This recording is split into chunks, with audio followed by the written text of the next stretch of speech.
नमस्कार प्यारे बच्चों, आप सभी का स्वागत है पीडब्ल्यू के ऑनलाइन भव्य मंच पर। मैं हूं सत्यम और यहां पर हम आपसे रूबरू हो रहे हैं मास्टर 30 बैच के अंदर। प्यारे बच्चों, आज के सेशन में हम पढ़ने वाले हैं बिहार बोर्ड के 3 और चैप्टर्स के बारे में, कुछ खास एमसीक्यूज के बारे में जो परीक्षा की दृष्टि से महत्वपूर्ण है। तो चलिए बेटा, चर्चा को विस्तार देते हैं, जानते हैं कौन कौन से एमसीक्यूज हैं, कौन कौन से चैप्टर हैं। यहाँ पर बेटा हम सबसे पहले बात करेंगे बहादुर की, जो कि एक शानदार कहानी है। फिर जानेंगे परंपरा का मूल्यांकन कैसे किया जाता है, और इसी के साथ बात करेंगे नौबत खाने में इबादत की, यानी कि बिस्मिल्लाह खां साहब कैसे एक सामान्य व्यक्ति से एक विशिष्ट कलाकार बन जाते हैं, वो ऐसी कौन सी चीज़ है। ठीक है, तो इन तमाम प्रेरणाओं की बात हम करते चलेंगे और इन तमाम चीज़ों को हम जानेंगे एमसीक्यूज के फॉर्म में। आइए बच्चों, बात करते हैं सीधे सीधे पहले प्रश्न की। तो पहला जो प्रश्न है वो आपका लिया है बहादुर कहानी से। कहानी के अंदर आपसे पूछा जा रहा है, लेखक अमरकांत को किस लेखन के लिए हिंदी साहित्य अकादमी पुरस्कार प्राप्त हुआ। ठीक है, पहले पूछा जा रहा है लेखक के विषय में कि भाई लेखक अमरकांत को किस विधा के लिए हिंदी साहित्य अकादमी पुरस्कार प्राप्त हुआ। ऑप्शन नंबर ए है निबंध, ऑप्शन नंबर बी है कथा लेखन, ऑप्शन नंबर सी है नाट्य लेखन और ऑप्शन नंबर डी है इतिहास लेखन। तो बेटा इस प्रश्न का जो उत्तर है वो है कथा लेखन। हमारे जो अमरकांत साहब हैं, ठीक है, एक बड़े साहित्यकार हैं, उनका नाम जो है वो बहुत बड़ा है, इसीलिए उनको जो है ना हिंदी साहित्य कथा लेखन के लिए हिंदी अकादमी जो पुरस्कार है वो प्राप्त हुआ था। ठीक है, चलिए आगे बढ़ते हैं अगले प्रश्न पर। अगला प्रश्न है बहादुर कैसा लड़का था। तो बहादुर कैसा लड़का था, ऑप्शन दिए गए हैं बदमाश लड़का था, हंसमुख लड़का था, शरारती और कामचोर लड़का था। तो भैया बहादुर जो था वो हंसमुख और मेहनती लड़का था, बहुत हंसता मुस्कुराता रहता था। किशोर जो है वो बात बात पर उसकी बेइज्जती कर दिया करता था, पर फिर भी वो बात को सह लिया करता था। तो यहाँ से क्या पता चलता है कि हंसमुख था और बहादुर और मेहनती लड़का भी था, और नाम बहादुर था, गोरखा था, तो बहादुर तो होगा ही होगा। ठीक है, अब बात करते हैं अगले प्रश्न की। अगले प्रश्न में हमसे पूछा जा रहा है बहादुर कहानी की केंद्रीय समस्या क्या है। अब देखो, इस कहानी की केंद्रीय समस्या की यदि बात करें तो ऑप्शन नंबर 1 है मध्यम वर्ग के नौकर रखने की लालसा, ऑप्शन बी है निर्मला और किशोर का दुर्व्यवहार, ऑप्शन नंबर सी है बहादुर के गुणों को दिखाना और ऑप्शन नंबर डी है उपरोक्त सभी। तो देखो बेटा, यहाँ पर जो है ना निर्मला और किशोर का दुर्व्यवहार इस कहानी की मूल समस्या नहीं है। अगर बहादुर ही थोड़ा बड़ा हो जाता, ठीक है, उम्र में बड़ा होता, तो वो इनकी बात सुनता ही नहीं, और उम्र में कम लड़का था इसीलिए इन्होंने कम पैसे में पक्का उसको रखा होगा। ठीक है, तो यहाँ पर जो ऑप्शन नंबर बी है वो भी उचित उत्तर नहीं होगा, ऑप्शन नंबर सी भी आंसर राइट नहीं होगा। यहाँ पर जो राइट आंसर होगा वो होगा आपका ऑप्शन नंबर डी, कि मध्यम वर्ग की जो नौकर रखने की लालसा है। भले ही जेब में पैसा ना हो, तंगी है, पर नौकर रखना है। अब ऐसे में क्या करोगे, किसी अच्छे प्रोफेशनल लोग को तुम रखोगे नहीं, किसको रखोगे, किसी बच्चे को पकड़ोगे, और बच्चा है तो 100% उसके साथ शोषण होना ही होना है। ठीक है, इसीलिए इस कहानी की जो मुख्य समस्या है वो है ऑप्शन नंबर ए, मध्यम वर्ग की जो लालसा है नौकर रखने की वो। अब देखिए अगला प्रश्न आपसे पूछा गया है, काले उजले दिन जो है वो किसकी रचना है। ठीक है, पूछा जा रहा है काले उजले दिन किसकी रचना है। तो भैया ऑप्शन नंबर ए है अमरकांत, ऑप्शन नंबर बी है निर्मला, ऑप्शन नंबर सी है यतीन्द्र मिश्र और ऑप्शन नंबर डी है रामविलास शर्मा। जो राइट आंसर है वो है अमरकांत। अमरकांत महोदय की रचना है काले उजले दिन। ठीक है, चलिए आगे बढ़ते हैं, बात करते हैं अगले प्रश्न की। अगला प्रश्न इस प्रकार से पूछा गया है, बहादुर का अपनी माँ के घर को छोड़ने का क्या कारण था। किस कारण से जो है ना बहादुर छोड़ देता है। ऑप्शन नंबर ए है गरीबी के कारण, ऑप्शन नंबर बी है बहादुर की माँ का उसके साथ दुर्व्यवहार। तो बात सही है, किसी भी बच्चे के साथ अगर तुम दुर्व्यवहार करोगे, चाहे आप उसके पेरेंट्स ही क्यों ना हो, एक उम्र में किशोरावस्था की उम्र में, मतलब 11 से लेकर 17, 18, 19 की उम्र में बच्चा जो होता है ना वो बहुत ही हाइपर होता है, वो किसी की कोई बात तो सुनता ही नहीं है, वो उसको हम अपना अपना होना अच्छा लगता है, सेल्फ जो है उसको लगता है कि मैं ठीक हूँ, बाकी दुनिया जो है वो बेकार है। तो यहाँ पर जो आपका ऑप्शन नंबर बी है वो आपका राइट आंसर हो जाएगा, और बाकी के जो आंसर हैं वो सारे के सारे आपके गलत हैं। ठीक है, चलिए आगे बढ़ते हैं, अगले प्रश्न की चर्चा करते हैं। अगले प्रश्न में हमसे पूछा है कि बहादुर के पिता का निधन कैसे हो जाता है। ऑप्शन नंबर ए है युद्ध में, ऑप्शन नंबर बी है हृदयघात से, ऑप्शन नंबर टी है दुर्घटना से, ऑप्शन नंबर डी है उपरोक्त में से कोई नहीं। तो बेटा इनका जो निधन होता है, इसके पिता का जो निधन होता है वो वास्तव में होता है युद्ध के कारण। ठीक है, युद्ध के कारण इसके पिता का निधन हो जाता है, और माँ जो होती है वो बहुत गुस्सैल स्वभाव की होती है, बच्चे को डांटती मारती रहती है, इसीलिए क्या करता है ये वहाँ से भाग जाता है। फिर देखो आगे क्या है, बहादुर लेखक के घर को क्यों छोड़ देता है। ऑप्शंस हैं, पगार ना मिलने के कारण या पगार ना बढ़ाने के कारण, जो कि राइट आंसर नहीं है। सही खाना ना मिलने के कारण, ये भी उचित उत्तर नहीं। खाना पीना तो सब बढ़िया खिला ही रहे थे, ठीक है, शुरू शुरू में उसको बढ़िया खिलाते हैं, पर बाद में व्यवहार जो है वो बदलने लगता है। फिर क्या है, किशोर और अन्य घर वालों के बुरे व्यवहार के कारण।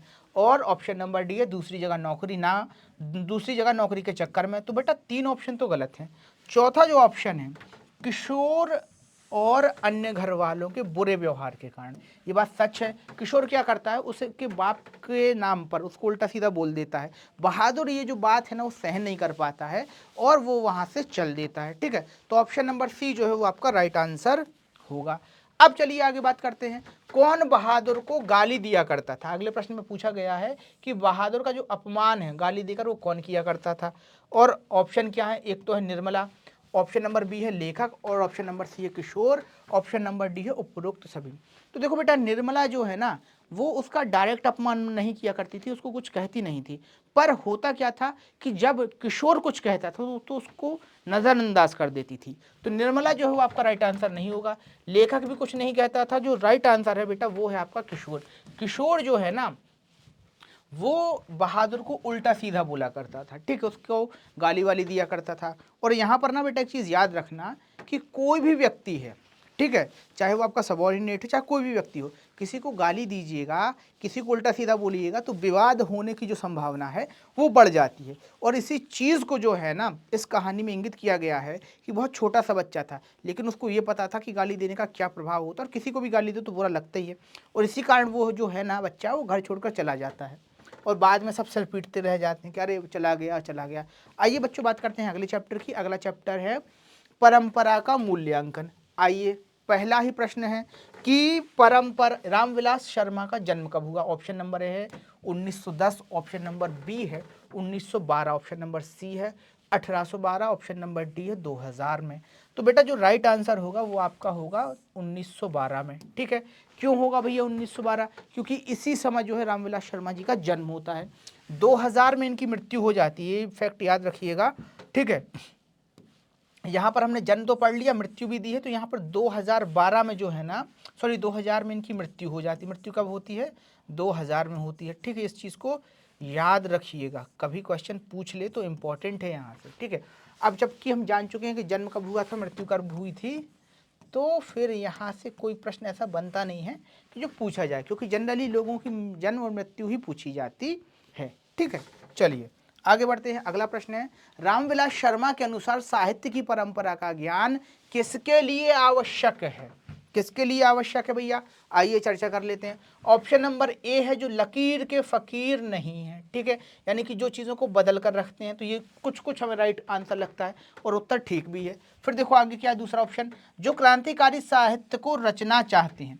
ये भी उत्तर ठीक लग रहा है, पर आगे बढ़ेंगे, अगले उत्तर की जांच करेंगे, क्योंकि बहुविकल्पीय प्रश्न है, हो सकता है कि उत्तर की गुंजाइश आगे हो। आगे देखो क्या है, जो साहित्य में युग परिवर्तन करना चाहते हैं, मतलब साहित्य की दुनिया में कुछ जो है वो परिवर्तन करना चाहते हैं।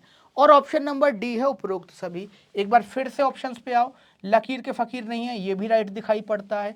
जो क्रांतिकारी साहित्य रचना चाहते हैं, ये भी उत्तर सही है। और जो साहित्य में युग परिवर्तन करना चाहते हैं, तो तीनों आंसर्स राइट हैं। इसीलिए आपका जो चौथा विकल्प है उपरोक्त सभी जो है वो आपका राइट आंसर हो जाएगा। चलिए भैया जी आगे बात करते हैं अगले प्रश्न की। अगले प्रश्न में पूछा जा रहा है परंपरा का मूल्यांकन, ठीक है, का मुख्य विषय है। परंपरा के मूल्यांकन का मुख्य विषय क्या है, तो आइए समझ लेते हैं। पहला ऑप्शन है साहित्य और समाज के मूल्यों की मीमांसा करना, कि भाई साहित्य में समाज के अंदर क्या चल रहा है या साहित्यिक समाज की मीमांसा में क्या चल रहा है, ठीक है। फिर बात है युवा वर्ग को परंपरा और आधुनिकता की समझ देना। ये भी बात है कि भाई परंपरा क्या थी, आधुनिकता क्या थी। जब इन दोनों चीज़ों को आप जान पाएंगे, समझ पाएंगे, तभी तो आप जीवन में आगे बढ़ पाएंगे। तो ऑप्शन नंबर बी जो है वो आपका राइट आंसर, ठीक है, हो सकता है। पर आगे बढ़ेंगे, चूंकि बहुविकल्पीय प्रश्न, तो सारे प्रश्नों के उत्तर भी जानना है। अब देखिए आगे क्या है, अगला जो प्रश्न है उसमें आपसे कहा जा रहा है साहित्य की परंपरा से अवगत कराना। किसकी परंपरा से अवगत कराना? साहित्य की परंपरा से भी अवगत कराना। तो ये जो तीनों विशेषताएं हैं ये वास्तव में जो है ना इस निबंध का मुख्य विषय है, ठीक है। तो यहाँ पर ऑप्शन नंबर डी जो है वो आपका राइट आंसर हो जाएगा। क्योंकि भैया तीनों विशेषताओं की चर्चा तो हम कर ही चुके हैं, ठीक है। इसीलिए जो ऑप्शन नंबर टी उपरोक्त सभी वो आपका उचित उत्तर हो जाएगा। बात करते हैं अगले प्रश्न की। साहित्य मनुष्य के संपूर्ण जीवन से संबद्ध है। आर्थिक जीवन के अलावा मनुष्य एक प्राणी के रूप में भी अपना जीवन बिताता है। साहित्य में उसकी बहुत सी आदम भावनाएं प्रतिफलित होती हैं जो उसे प्राणी मात्र से जोड़ती हैं। उक्त पंक्ति किस पाठ से उद्धृत है? ऑप्शन नंबर ए क्या है आपका? नागरी लिपि, ठीक है। ऑप्शन नंबर ए है आपका नागरी लिपि। ऑप्शन नंबर बी है भारत से हम क्या सीखे? ऑप्शन नंबर डी है नाखून क्यों बढ़ते हैं। और ऑप्शन नंबर सी था नाखून क्यों बढ़ते हैं। ऑप्शन नंबर डी है परंपरा का मूल्यांकन। आपका जो राइट आंसर होगा वो होगा परंपरा का मूल्यांकन। क्यों होगा भैया? क्योंकि यहीं पर इसी चैप्टर में रामविलास शर्मा जो हैं वो साहित्य की परंपरा को साधते हुए ये बात कहते हैं कि साहित्य केवल साहित्य या किताबों में लिखी गई बात नहीं है, बल्कि वास्तव में साहित्य जो है वो मनुष्य की आदिम प्रवृत्तियों में से एक है। अपने होने का जो बोध है वो साहित्य में कहीं ना कहीं दिखाई देता है मनुष्य का, और इसीलिए साहित्य को आदिम वृत्ति भी कहा जाता है। मनुष्य की जो है ना वो आदिम वृत्ति साहित्य के अंदर दिखती है, और वो साहित्य कोई भी हो सकता है। इसलिए अब देखना, जब से मनुष्य चला आ रहा है उसके साथ साथ किताबें भी चली आ रही हैं, ठीक है। हर भाषा में कोई ना कोई एक दो महान किताबें आपको मिलेंगी। उसका कारण बस यही है कि साहित्य जो है वो आदिम वृत्ति है मनुष्य की, ठीक है। तो ऑप्शन नंबर डी जो है आपका राइट आंसर होगा। परंपरा का मूल्यांकन नामक इस पाठ से इसको लिया गया था, ठीक है। अब बेटा यहाँ पर एक चीज और याद रखना कि परंपरा का जो मूल्यांकन है वो निबंध विधा की रचना है। किस विधा की रचना है? निबंध विधा की रचना है। कभी प्रश्न पूछ लिया जाए कि परंपरा का मूल्यांकन किस विधा की रचना है, तो आपको पता होना चाहिए कि ये जो है ना निबंध विधा की रचना है, ठीक है। चलिए भैया जी आगे बढ़ते हैं, आगे की बात करते हैं। निराला की साहित्य साधना किस लेखक की रचना है? ऑप्शन नंबर ए है अमरकांत। ऑप्शन नंबर बी है आपका यतीन्द्र मिश्र। ऑप्शन नंबर सी है Hazari Prasad Dwivedi. Option number D है रामविलास शर्मा जी। तो प्यारे बच्चों ये जो रचना है ये रामविलास शर्मा जी की रचना है और एक मानी हुई रचना है, ठीक है। इसी से जो है ना जीवन साहित्य की जो परंपरा है, ठीक है, जीवनी की जो परंपरा है ना, जीवनी लेखन, अरे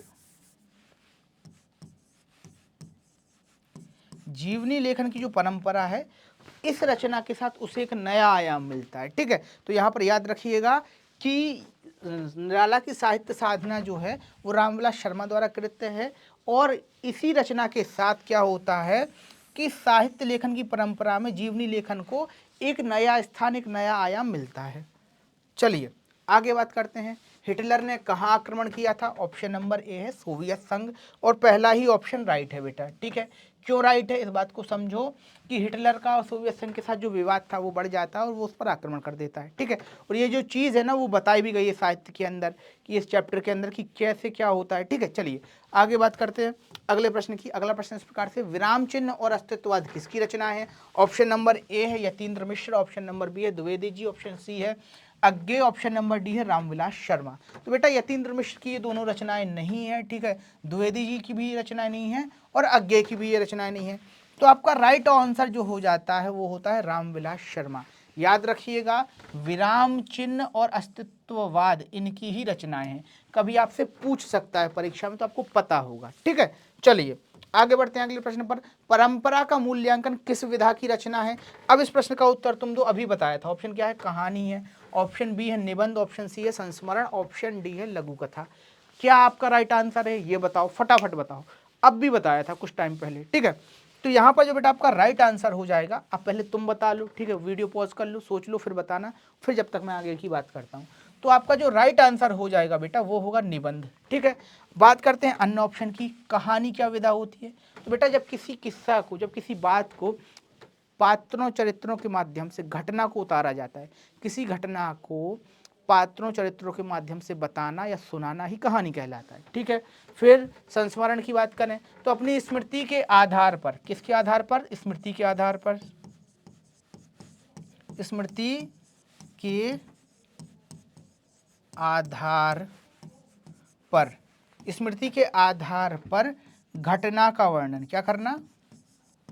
घटना का वर्णन, ठीक है। जब भी किसी घटना का वर्णन स्थिति के आधार पर किया जाएगा उसको ही हम क्या कहेंगे, संस्मरण कहेंगे। निबंध क्या है, विचारों को, देखो निबंध का जो शब्द होता है ना, निबंध जो है वो दो चीज़ों से मिलकर बना है, निधन बंध, ठीक है। नी का अर्थ होता है अच्छे तरीके से, क्या, अच्छे तरीके से, तरीके से, ठीक है। और बंध का अर्थ होता है बांधना, तो विचारों को अच्छे तरीके से बांधना ही निबंध कहलाता है, ठीक है। और आपने देखा भी होगा कि निबंधों को कई तरीके से प्रस्तुत किया जाता है। फिर देखो अगला प्रश्न क्या है, लघु कथा। लघु कथा जो है वो कहानी का एक भाग है, ठीक है। जिस तरीके से कहानी होती है उसी तरीके से लघु कथा होती है, ठीक है। लेकिन थोड़ा सा अंतर होता है, लघु कथा का जो भाव होता है वो थोड़ा सा गहरा होता है। लघु कथा उसे ही माना जाता है जिसका जो भाव है ना, जो अनुभव है वो थोड़ा सा गहरा हो, ठीक है। चलिए आगे बात करते हैं, अगले प्रश्न की ओर चलते हैं। तो बेटा अगले जो प्रश्न है ना वो नौबत खाने में इबादत के यहाँ से पूछे जाने वाले। चलिए आगे बात करते हैं और पढ़ते हैं पहले प्रश्न की ओर। पहला प्रश्न इस प्रकार से है, शहनाई की ध्वनि को क्या कहा गया है। अब शहनाई की ध्वनि को क्या कहा गया, तो ऑप्शन नंबर ए है गीत, ऑप्शन नंबर बी है मंगल ध्वनि, ऑप्शन नंबर सी है शोर, ऑप्शन नंबर डी है करतल ध्वनि। आपका जो राइट आंसर हो जाएगा वो हो जाएगा बेटा मंगल ध्वनि, ठीक है। क्योंकि शहनाई को क्या, शहनाई को क्या कहा जाता है, मंगल ध्वनि। शहनाई को मंगल ध्वनि का प्रतीक माना जाता है, क्या माना जाता है, प्रतीक माना जाता है, ठीक है। फिर यहाँ पर एक चीज़ और है, गीत मतलब गाना होता है, गाना मतलब गले से गाना, ठीक है। तो ये आपका राइट आंसर होगा नहीं। शोर नहीं होगा, संगीत की दुनिया में शोर होता ही नहीं है। शोर तब होता है जब फालतू की बातें की जाएं या उस तरीके से आप कोरिलेट ना कर पाएँ। और करतल ध्वनि मतलब हाथ, कर मतलब हाथ, तल मतलब गद्दी या हिस्सा, ठीक है। तो करतल हाथों का हिस्सा, ठीक है, हाथों का हिस्सा या कर, हाथ का जो तल है उसको करतल कहते हैं। तो ताली बजाना उसको कहते हैं करतल ध्वनि, ठीक है। चलिए आगे बढ़ते हैं, बात करते हैं आगे की। अगले प्रश्न में पूछा जा रहा है, जीवन के आरंभिक दिनों में बिस्मिल्लाह खां को संगीत के प्रति आसक्ति कैसे हुई।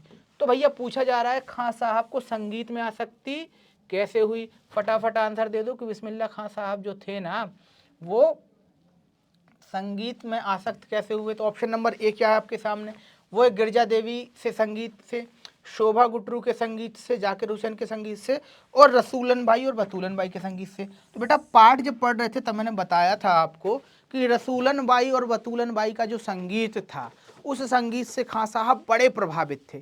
क्यों प्रभावित थे, क्योंकि कभी जब वहाँ से वो गुजरा करते थे, देखो होता ये है कि खां साहब जो है ना वो बालाजी के मंदिर जाते हैं। कहाँ जाते हैं, बालाजी के मंदिर प्रार्थना करने के लिए, ठीक है, मतलब रियाज करने के लिए, ठीक है। ऐसा मंदिर होता है और यहाँ जाते हैं प्रार्थना करने, ठीक है।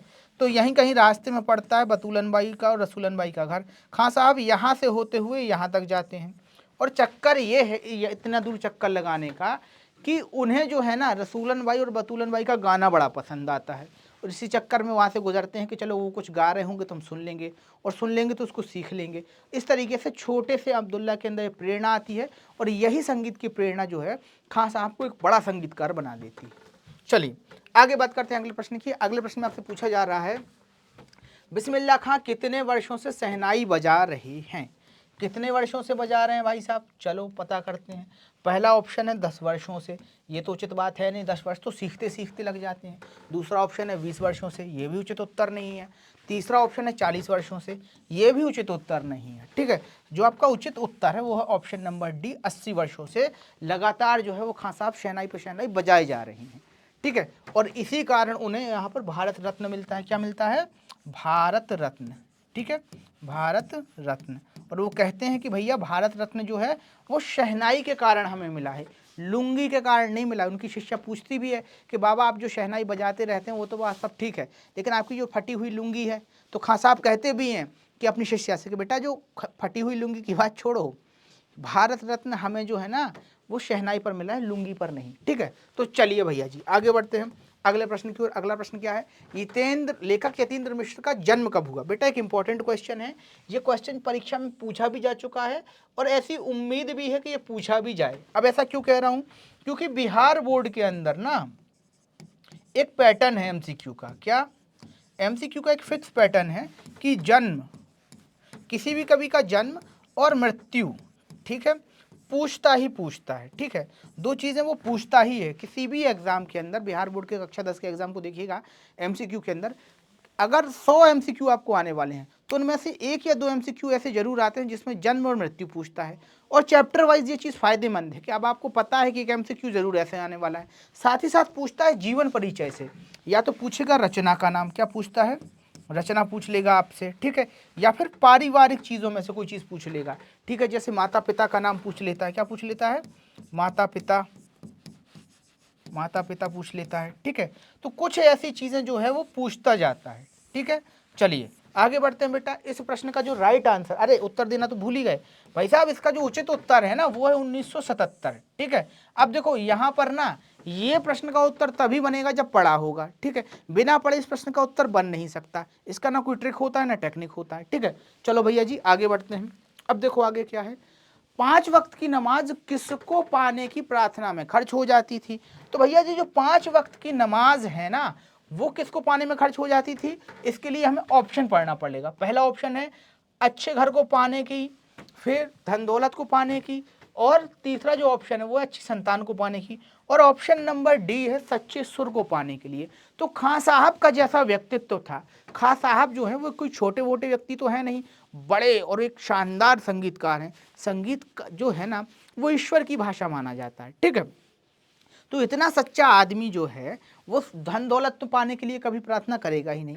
खां साहब ने पूरी की पूरी नमाज और पूरी की पूरी मेहनत जो है वो केवल अपने सच्चे सुर को पाने के लिए की है। वो कहते भी हैं कि अल्लाह जो है ना सच्चा हमको सुर बख्शे, कभी फटा हुआ सुर हमें ना दे, ठीक है। तो यहाँ पर ऑप्शन नंबर डी जो है वो आपका राइट आंसर हो जाता है। आगे बढ़ते हैं बच्चों, बात करते हैं अगले प्रश्न की। खां साहब को स्वादी क्यों कहा गया, ठीक है।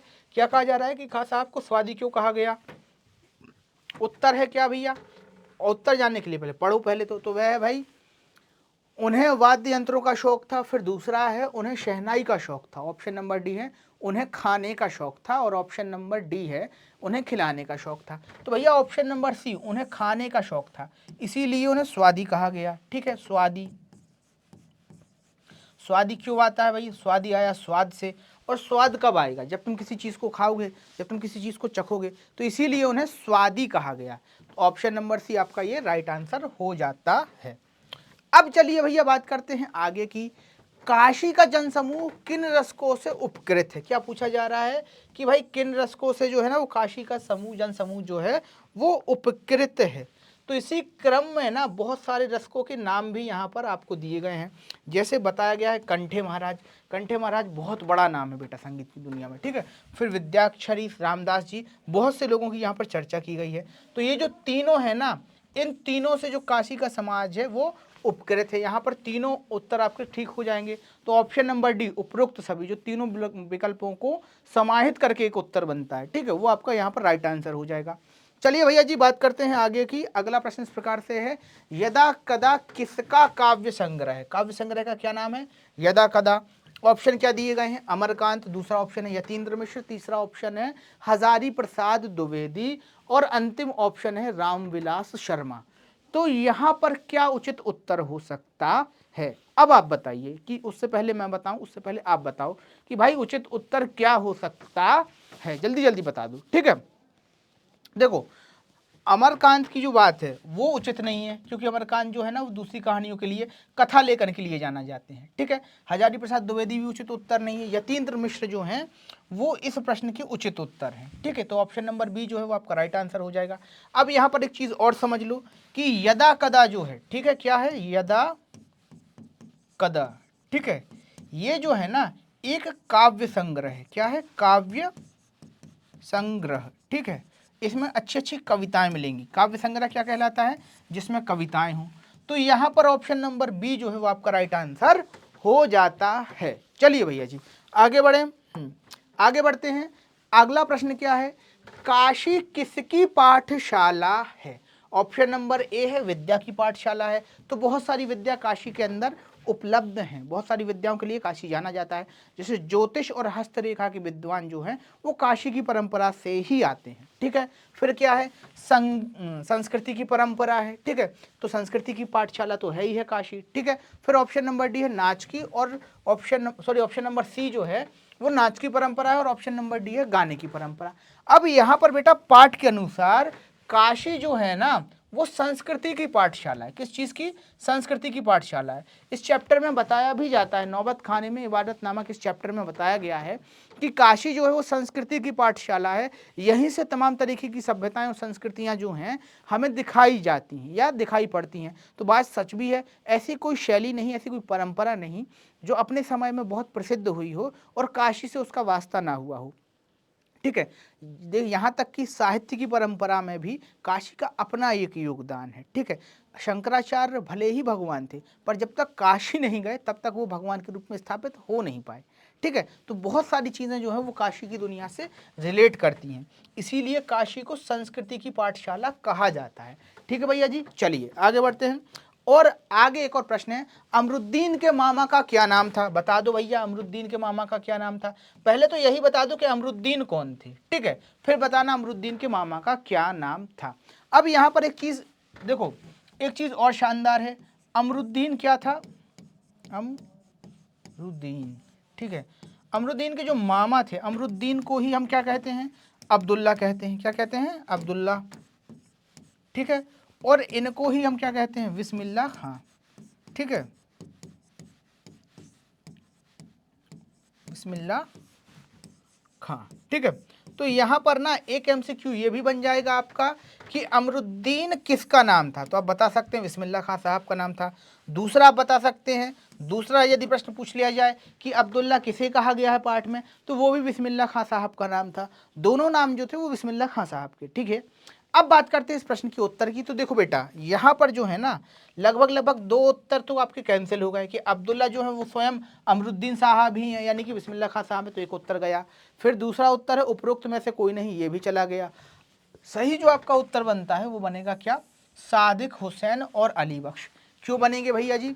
क्योंकि सादिक हुसैन और अली बख्श जो हैं वो शमसुन क्या नाम से उस्ताद बिस्मिल्लाह खां के मामा थे। ठीक है, और शमसुद्दीन जो है, यानी कि शमसुद्दीन जो है वो इनका भाई है। क्या है? इनका भाई है। किसका भाई है? खां साहब का भाई है वो, खां साहब का भाई। ठीक है, ये चीज़ याद रखिएगा कि भाई वो खां साहब का भाई था। ठीक है, तो इस तरीके से यहाँ से ना बेटा 3 एमसीक्यू बनते हैं। पहला तो यही बन रहा है कि अमरुद्दीन के मामा का क्या नाम था, तो आपको बताना पड़ेगा कि सादिक हुसैन और अली बख्श नाम था। अब इस क्वेश्चन को रिवर्स कर दें कि सादिक हुसैन और अली बख्श किसके मामा थे, तो अमरुद्दीन के मामा थे। एक क्वेश्चन तो ये बन गया। दूसरा क्वेश्चन आपसे पूछ लिया जा सकता है कि अब्दुल्ला किसके बचपन का नाम था, तो आपको पता होना चाहिए कि ये जो है ना वो खां साहब के बचपन का, बिस्मिल्लाह खां साहब के बचपन का नाम था। दूसरे तरीके से अमरुद्दीन भी खां साहब के बचपन का नाम था। तो 2 एमसीक्यू यहाँ से ये बन जाते हैं, और एक एमसीक्यू ये बन जाता है कि शमसुद्दीन के भाई का नाम क्या था। ठीक है, या शमसुद्दीन किसका भाई था, या फिर दूसरा क्वेश्चन आपसे पूछ लिया जा सकता है कि बिस्मिल्लाह खां किसके भाई थे। ठीक है, या बिस्मिल्लाह खां के भाई का नाम क्या था। ठीक है, तो यहाँ से कुछ एमसीक्यू इस तरीके से बन सकते हैं। ठीक है, अब ये बात आपको समझ में भी आई होगी। चलिए भैया जी आगे बढ़ते हैं, बात करते हैं अगले प्रश्न की। अगला प्रश्न इस प्रकार से है, फूंक कर बजाए जाने वाले वाद्य यंत्र को कहते हैं? किसको? फूंक कर बजाए जाने वाले वाद्य यंत्र को कहते हैं। क्या कहते हैं, यही तो पता लगाना है। ऑप्शन ए है तंत्र वाद्य यंत्र, ऑप्शन बी है सुशिर वाद्य यंत्र, ऑप्शन सी है अवनंत वाद्य यंत्र। ठीक है, और ऑप्शन नंबर डी है घन वाद्य यंत्र। तो भैया हमारा जो राइट आंसर होगा वो होगा सुशिर वाद्य यंत्र। ठीक है, सुशिर मतलब फूंक कर जो बजाए जाए। ठीक है, और अरबी में इसे ही क्या कहा जाता है? नए। क्या कहा जाता है? नए। ठीक है, अरबी में देखो, हिंदी में जो चीज़ होती ना फूंक मार के बजाने वालों को कहते हैं सुशिर, और इसी को जिनको फूंक मार के बजाया जाता है उन्हें कहते हैं नए। किस भाषा में? अरबी भाषा में कहते हैं। ठीक है, अरबी